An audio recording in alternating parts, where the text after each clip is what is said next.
let me ask you, and first of all, shout out to Amir Khan for busting out a jump rope routine and still being able to do an interview at the same time. Because I know I would have been exhausted. I know what it's like when I'm on the treadmill, and please don't talk to me when I'm running. Kill two birds with one stone. But let's say everything turns out perfectly on May 7th. I mean, you'll flip the boxing world upside down. You'll be the man, the #1 man in the sport. If you get into that position, are you going to be looking at boxing a little bit differently at that point? I mean, obviously, I know you'll fight anybody, but being in the driver's seat like that, are you going to be in a position to say, you know what, I'll fight this guy or I'll fight that guy, kind of in the same way that Floyd has done? Yeah, I mean, I want to give the fight fans the fights they want to see. Right. They want to see the biggest fights in boxing, and I want to do that for them. There's a lot of unfinished business in boxing that I have. So, but what if there's a fight that may not necessarily be the fight that fans want to see, but it's a much bigger money fight for you? At the end of the day, boxing's a business as well. I'm giving them this fight. This fight's a massive fight. Huge. You know, this is a big fight, so I'm giving my boxing fans a fight like this. But at least then they might have to compromise and say, fine, let's let Amir fight who he wants to fight now, and then I'll give another fight to the fans. So I think it mixes. I mean, that's what maybe, you know, people like Pacquiao and Mayweather did.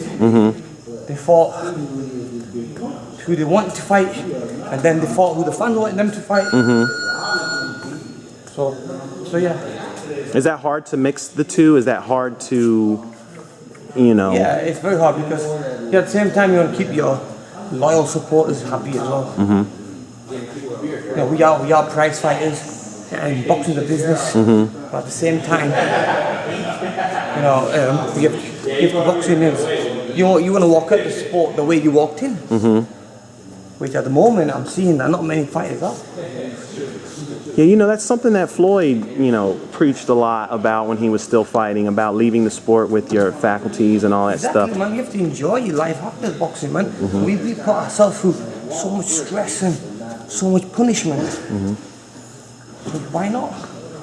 You have to enjoy that part of life, man, after boxing. And I know some people might want to see you in walls and stuff, but if you can make a fight easier than it is, do that, man.